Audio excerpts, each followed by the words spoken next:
Well, hello! Welcome back to my channel. Shoshana here to talk about the friggin' books. I was tagged by Miss Ola Quinn to do this tag, which is the Tropes Book Tag. I think this was a semi-recent one that she tagged me in. She's tagged me in others that are from like forever ago. I just randomly picked this one to do. Sounded fun. I liked her answers and I really liked the questions. And the original tag was created by Jess Reads Books. And obviously I'll have both of them tagged down below. Let's get into it. Question number 1, Hopelessly Devoted. Name 2 characters from separate series that you ship.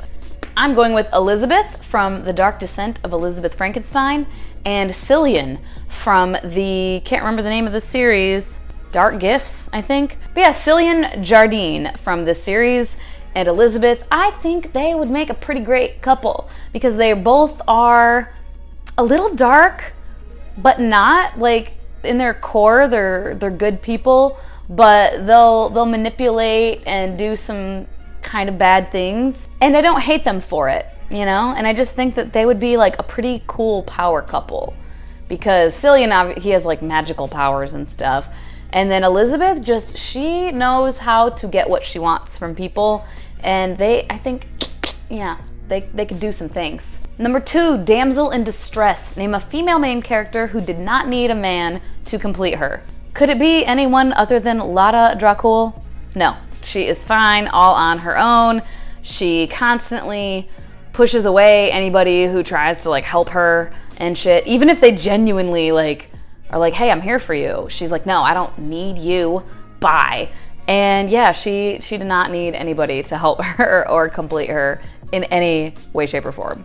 Number 3, Love at First Sight. Name your OTP.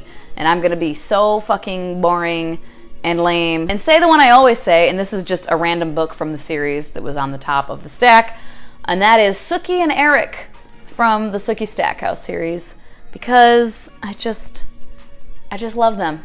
Number 4, Mental Illness as a Quirk. Name a book that handled a mental illness well, or that represented a mental illness well. That's what I meant. This is one of my kind of sub-goals of 2019 is to read a little bit more diversely as far as mental health, neurodiversity, disability, all that type of representation. I'm pretty good with like POC and LGBT representation, but other stuff I just don't read as much, and I don't like have those experiences. I mean, I'm not POC either, but yeah, I definitely don't have those experiences. So I want to read more diversely in that area, just to expand my horizons and understand better what other people go through. But so I'm coming from a very limited selection, and I'm going with one that I read pretty recently. And actually, I think Ola mentioned this one in her tag. I know she's mentioned this book as far as this representation, and that is Kingdom of Ashe by Sarah J. Maas, which might be surprising. You're like, Sarah J. Maas representing some mental health or some mental illness well. But yeah, PTSD. There is definitely some PTSD happening in this book. Our girl, Aylin. And I thought already that it was done pretty well, but like I said, I don't suffer from PTSD, so I was kind of like, I think this seems like it's pretty genuine and like well thought out. And then like Ola was talking about it having suffered from PTSD herself, and she said it was good representation. So hey, yay for a YA fantasy. It wasn't like brushed off, like the shit that she went through, torture and tormenting and all of this stuff. It was very, very awful, and it wasn't just like snap your fingers, I'm over it, bitches, I'm back. And it was, I don't know, it wasn't like prolonged too much. It was like she had a time of being really kind of fucked up from it and slowly was coping the best way that she could. It never like fully went away, of course, but I thought it was done well. Number 5 is The Chosen One. Name a character who almost did ruin a book or series for you. A main character.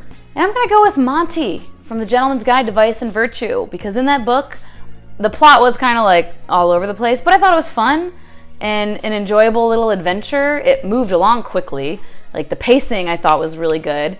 I really liked Felicity as a character. Percy was great as a character. It had some wonderful representation.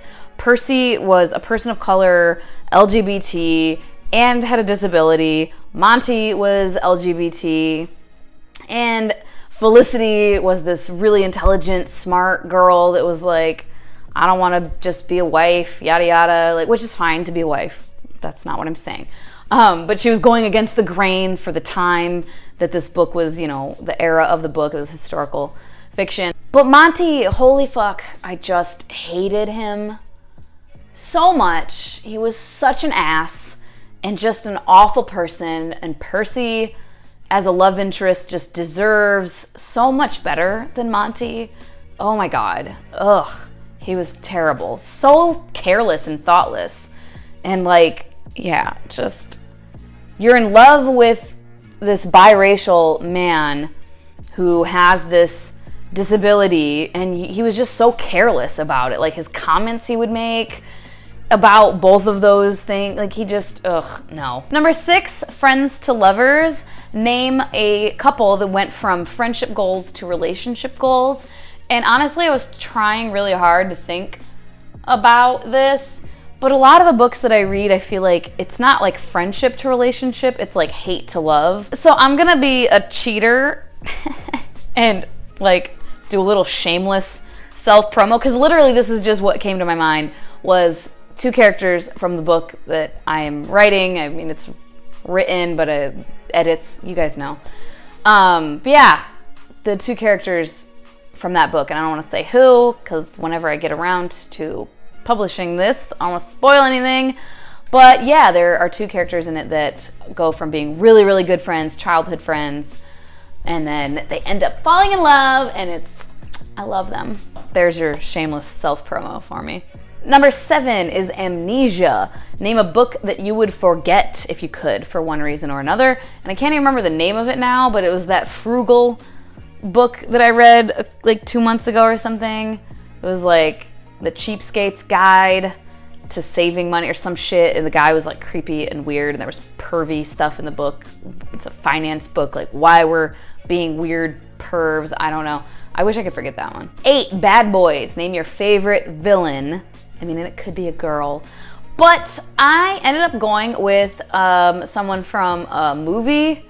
And I mean, it also is from comics. I have not read the comics though, so maybe this is a cop-out answer, but I'm going with Killmonger from Black Panther, because I tend to like villains when I can understand where they're coming from, but like I don't like their methods, you know what I'm saying? Or like how they're coping with whatever they're mad about, or what their actions are for whatever they're mad about. Like I don't like that. But like I get why you're mad. And with Killmonger, I definitely understand where he's coming from and why he's all pissed off. Do I like how he handles it? No.